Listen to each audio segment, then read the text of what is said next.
Formula One has expanded its calendar to a record-breaking 24 races for the upcoming season, and the drivers are not happy with this decision.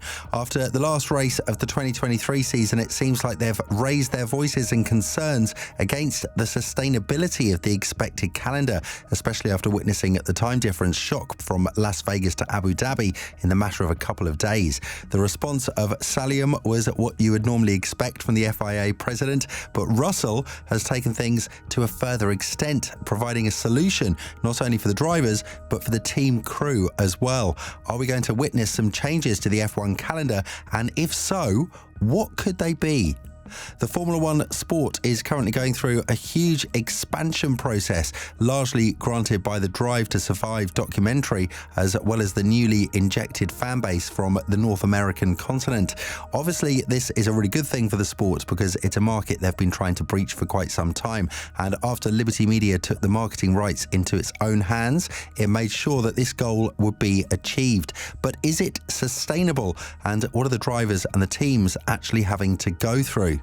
The USA market has given the sport two more tracks to drive on, Miami and Las Vegas, with the latter one actually being driven in the midnight hours to combine with the luxury of this city. However, after that race, the drivers then had to travel all the way to Abu Dhabi on a 19-hour flight and accommodate for a time zone that's completely different from the one in Vegas. Not only that, but the temperatures in Abu Dhabi, of course, were nowhere near comparable to the cold desert of Nevada. So all in all, the drivers do have a point that they're trying to make here. George Russell, who is the president of the GPDA, expressed his concerns that the sustainability of this model is not something they can count on. And when talking about this, he shared his own personal experience about the impact that it had on his body. He said, firstly, in Vegas with a big fever, I couldn't sleep and I just felt awful. And then I've had a horrendous cough that stayed with me all weekend in the car. I was coughing every single lap. But when you're strapped into the car, you can't breathe. You can't take a deep breath in to get the cough out. But everybody up and down the paddock, I've got so many mechanics who are ill, people in the engineer's office just really struggling with the constant time zone shifts, the body not knowing where you are, eating at different times, staying in different hotels, different environments, different climates. The body is getting confused. The thing that many people forget is that an F1 team is not made up of the team principal and the couple of engineers sitting left and right of him, as well as the pit crew and the drivers. There are hundreds of engineers and staff that have to travel along, and that always opens up the opportunity for something health-related to happen and to affect how the weekend will go down for that particular team.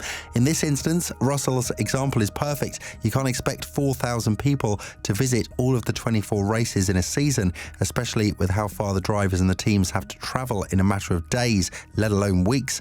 Furthermore, he added, I think there are talks for next year about personnel being regulated, that they can't do every single race. I think that would be a good thing. I don't think it's sustainable to 4,000 people. I think to do 24 races a season, especially when you see how geographically spread out back-to-back events can be, it still doesn't make a huge amount of sense.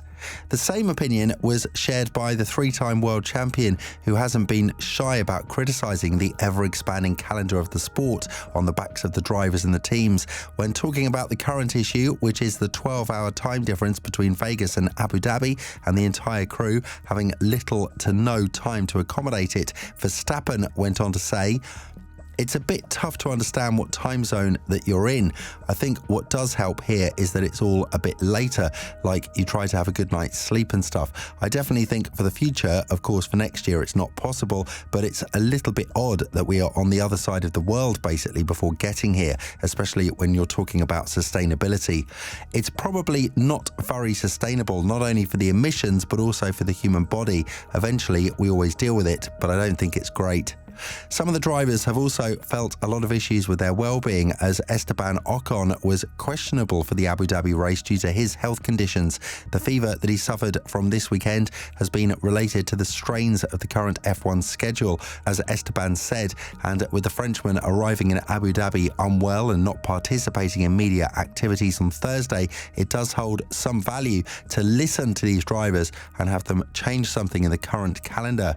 The primary issue is that what we witnessed in 2023 will actually be amplified in 2024 with the Chinese GP coming back, and the 24 race calendar will start on February 29th, while the last race in Abu Dhabi will be held on December the 8th. The return of the Chinese GP is also here, and all in all, we're supposed to have a very anticipated and record-breaking weekend ahead of us.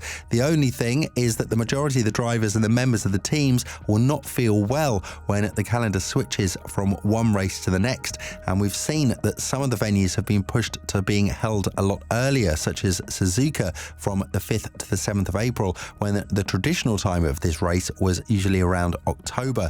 Speaking about his well-being in Abu Dhabi, Ocon went on to say, "I'm not sure if it comes from the Vegas timing, but we didn't see the sun for 4 days. There is a lot of things that is pushing on the human body. Usually it's when you come home from here that illness happens.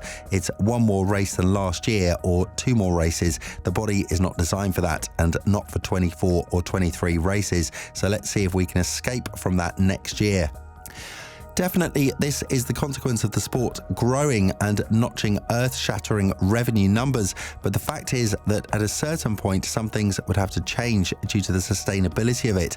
However, the current format is not allowing the drivers to have that big of a say on whether or not a track or a calendar is being changed, as the president of the FIA, Ben Mohammed Sulayem, said that the growing curve of the sport is going to continue, with him pushing for more teams on the track as well, something that has also been discussed against by the GPDA and the team bosses. Elaborating on this, Ben Mohammed Sulayem went on to say, "We are looking into the current jet lag issues and tough schedules. I feel sorry for all of us. It should not have happened, and we are taking extreme measures to tackle this." The sport is currently facing a very interesting crossroad. Do you listen to the teams and the core values of what F1 is built upon and go the more traditional way, or do you follow another revolutionary path that has opened up so many doors thanks to all the financial investments that made the sport so wealthy and popular, even in a market they believed was unreachable a couple of years ago? Verstappen said that this is something that will be discussed with the sport, and he would be the loudest one in the room when it comes to changing something for the foreseeable future.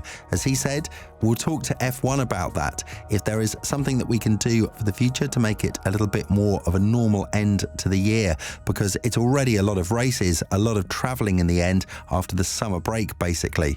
I think we can do a little bit of a better job with placing the Grand Prix, but already for next year, I think they are doing that at the start of the year, so that will help."